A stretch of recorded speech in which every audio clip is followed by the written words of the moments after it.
The first video that I posted on YouTube took me 3 months to finish. 3 months for a 10-minute video because every time I came close to finishing and I looked at what I had, I thought it wasn't good enough. In total, I restarted that video 8 times. Fortunately, every time I was willing to pick myself back up and try again, but still somehow self-doubt would find a way to turn all of my hard work into garbage, not good enough for YouTube. Eventually, I did post that video, and it was a massive relief to have something that I was actually happy to share with the world, but it's been another 3 months since then. No idea ever ended up being good enough, and eventually out of frustration, I stopped even wanting to make videos, which is something that I love to do. My own self-doubt had become a massive problem for me that was holding me back from wanting to create. Now there's a quote that says, "Doubt kills more dreams than failure ever will." I was so close on giving up on something that I genuinely enjoy doing because I let my self-doubt tell me that I wasn't good enough to compete, so why even try?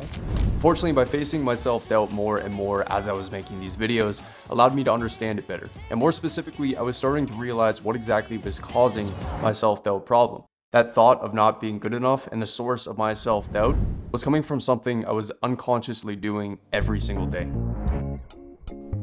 So to explain, when I first started making videos, it was all just about making something that I thought looked cool. But when I decided to take this more seriously, it became a bit of an obsession. For hours each day, I would scroll YouTube, studying other creators' videos, and it was motivating to learn from the best, but eventually that changed. And when I opened the app, I wasn't learning from other creators anymore. I was somewhat unconsciously comparing myself to them. By scrolling my feed every day, I was always left feeling so much more worse about myself in my own videos, seeing what these other creators were capable of. It made me feel like I might just never stack up. I wasn't intentionally trying to compare myself to them.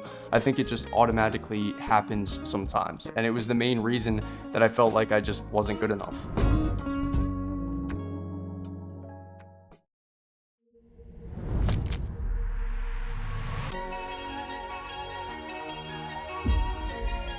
Now, the feeling of not being good enough is not uncommon. I think a lot of us experience it potentially on a daily basis. And YouTube, Instagram, TikTok, it's not hard to let them fill your mind with such high standards for life that you might never feel like you'll be good enough to live up to those standards like I did. So when I realized that this was the source of my self-doubt, I decided to try a little bit of a social media detox and delete YouTube to see if that would help.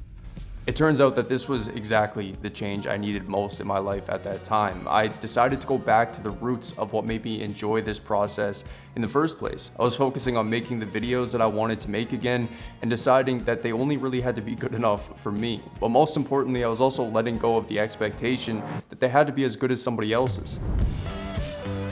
By deleting the app and making an effort to change my mindset, really allowed me to get past my limitations with my self-doubt. I've been way more confident to pick up the camera and make a video than I have been in a long time.